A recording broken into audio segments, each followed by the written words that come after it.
hilarious. Thanks. So all right, so let's talk about the Rams a little bit. I actually seen your prediction where you said, the reasons why the 49ers beat the Rams. Now, for the people who haven't seen that, right? Explain to them. Okay, explain to them why you think the 49ers will have a chance to beat the Rams, and if they don't do these certain things, why the Rams will just completely smoke us. I mean, until the Niners' run game falls apart, I'm going to believe in them. I think if you can run the ball, you can compete and you can win. It's just that the Niners have kind of chosen not to run. So they got an offense. I mean, let me give you some stats. The Niners have 6 players averaging more than 5 yards a carry. 6, dude. Mostert, McKinnon, Ayuk, Debo, Kittle, and Juszczyk. You have 6 options. And the Rams are giving up 4.7 yards per carry. So the Niners know they can run the ball in this game. The issue is, can they stick with it? And I think they haven't done a good job sticking with it. They've fallen behind the last 2 games and panicked a little bit. They might panic again if they fall behind. So what's important is that they get an early lead. And I don't think they can expect the defense to really play great. It's so decimated, and the Rams' offense is pretty good. So what I think the Niners should do is not defer the opening kick. Get the opening kickoff, get the ball first, establish a run game, take an early lead. If they do that, they win. If they fall behind 14-0, it's over. It's over. Yeah. Over. Yeah. Go ahead, Jason, bro. What are the keys to winning this game? Yeah, I mean, just, you know what? Like, I hate to say it, and you know how much I clown people for, like, trying to bring the NFL back 40 years. But, God, please run the ball and control the clock and keep them off the field. See, again, I feel like I keep saying the same things again. The problem is that here's what – Jared Goff is perfect from a pocket that has no pressure. Get in his damn face and make him make those goofy decisions, right? Yep. But you have to understand that they're going to be rolling out on us all day this week again. Hopefully they have the same adjustments that they had at the second half of that last game. But McVay has given Goff easy layup throws that have led to other throws. You know what's funny? Here's what's funny. The Shanahan offense is working all over the league. Everywhere. Packers. Except Titans, here. Rams. Everywhere. Everyone's Thank you, Jason. and everyone's running the reverses and the Y leak, which we see, it's incredible when I watch other teams how much everyone is lifting Shanahan. Stealing. Yeah, like stealing, copying. If you never thought the NFL was the copycat league, go ahead, watch the Titans, go ahead, watch the Packers, and go ahead and watch the Rams. Good God. Bengals, all of them. Yep. Yeah. Hey, every offensive coordinator should send Kyle Shanahan a shout out. Every one of them. No doubt. Even up in Seattle. I've seen wrinkles of our playbooks up there in Seattle, Arizona, our whole damn bro. No, I'm telling you, dude. Shit pisses me off, bro. He's great at designing the next gadget play. He's great at that, but that's not what the Niners need right now. Right. The Niners don't need a great gadget play. Isn't going to turn this season around. No. Leadership will.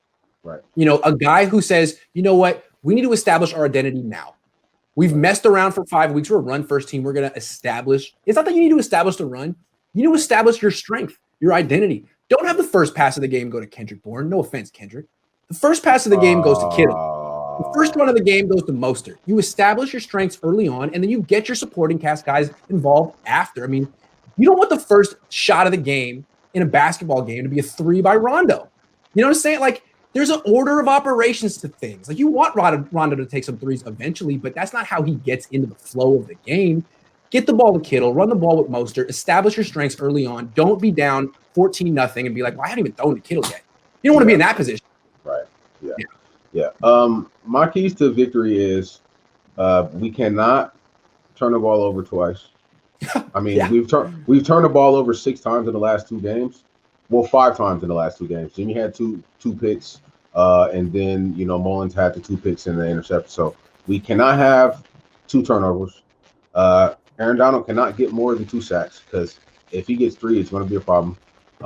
And I feel like Jimmy Garoppolo has to throw for 3 touchdowns. He has to. He has to. This is a game where Jimmy Garoppolo has to come out and say, okay, I know I had a bad game, but hop on my shoulder and we're going to go get this one done. Or we're going to lose the game, period, point blank. That's just what I feel. Our defense has been really good in run support, and you can see how the pass protection is the pass defense is broken down because you look at the stats, we went from number 1 to number 24. So you can clearly see no Richard Sherman, no K1, no Emmanuel Mosley, no Witherspoon. Even though he said he couldn't play, but he ended up playing and he was just fine. But we'll talk about that later.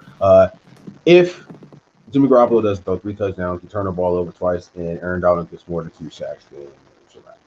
Hey, real quick, if Jimmy does what you just said he does, he's back in the saddle, man. I mean, he's good. People are happy with him, and they're not talking about trading him at the deadline or who the next quarterback. He can change the narrative with one good game. That's the thing about football. Like Nick Mullins falls apart on national television, and Jimmy Garoppolo's stock goes up from not even playing. And then one more game comes by, and Jimmy Garoppolo plays bad. And now he's in the basement with Mullins. All you need is one good game. Your stock is what your last game was. So Jimmy, go get him, dude. I'm rooting for him. I'd love to see him pull his career around because right now it looks like he needs a change of scenery. I hope that's not the case. Right. Yeah. Yeah. Yeah, man. I actually had us losing this game. The Rico Westbrook is killing me right now in the comments. Kyle has put me in. Rico. I mean, if anybody can throw the ball over the mountains, we don't need him to throw it outside the numbers. Throw it over the mountains. Hey, Sean Shepard, man, we really appreciate you, bro. Hey, this man, he literally donates like half of his check to us all. I love Sean. Sean's a great guy. Sean is a good guy. No, I refuse. Look, last year, I sincerely feel that my 6-10 prediction was a big motivating factor for the Niners. And I just don't feel like giving them free motivation. That's what he said, people. Yeah. Grant said it was because of me. It was me. I don't feel like giving the Niners free motivation anymore. Ass. I know, I'm terrible. I'm not giving them free motivation anymore. If they want me to say that they stink so they can play harder, pay me.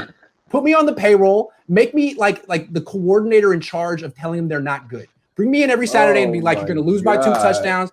Otherwise, I'm going to keep picking the Niners to win and just watch as they flounder and come in to these games real lackadaisical.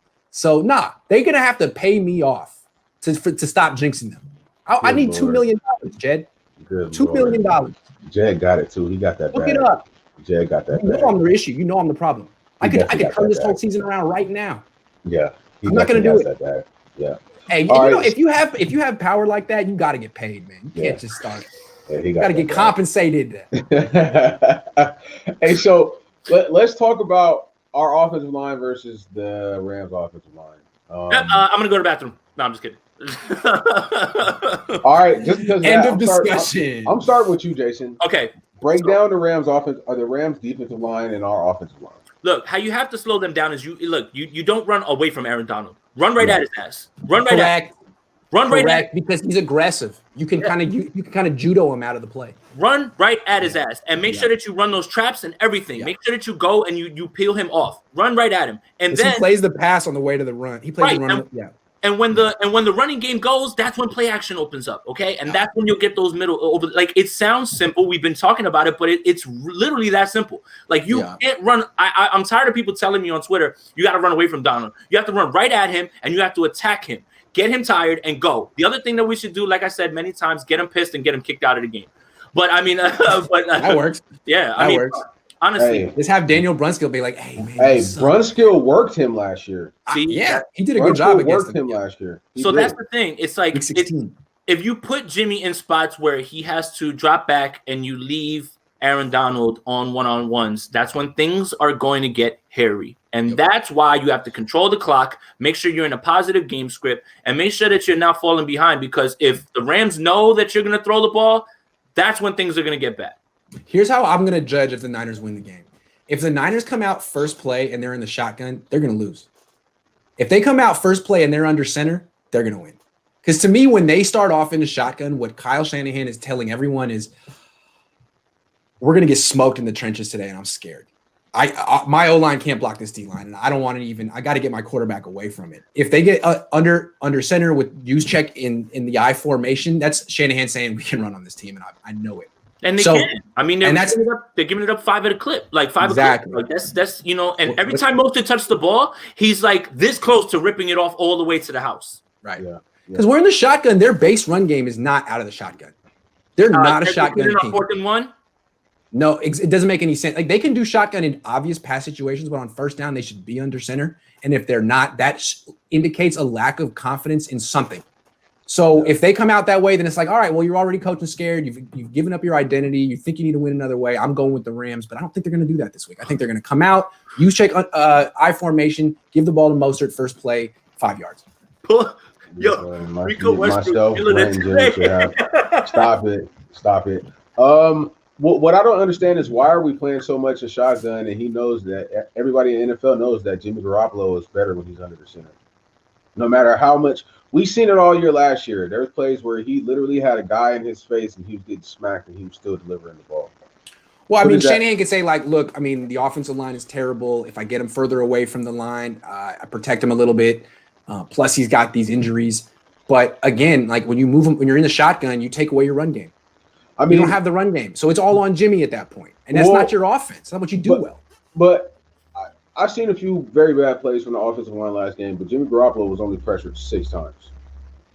He was only pressured 6 times. Look, Grant, I know this is your guy. Ross Dwelly almost got him killed. He did. I know, man. I know. And so I tweeted at you. I tweeted at you and you didn't respond to me. Start responding to my tweets, especially about Ross Dwelly, Grant. No. Here's the thing. If you're going to play Ross Dwelly for 1 snap a game, I wouldn't have him block a DN.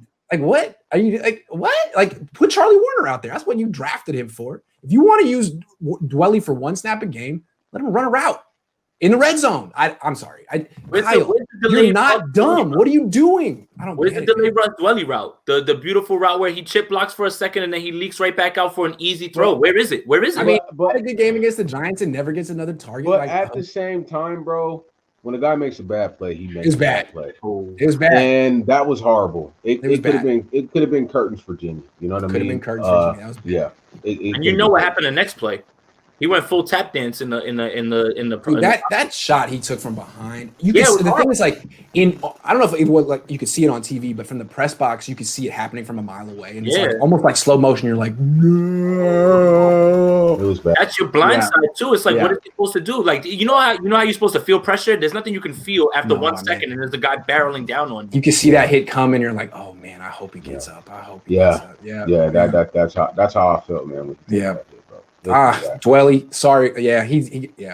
I guess I should have crushed Dwelly online, but I'm not gonna. I know that's your guy, bro. It's all right.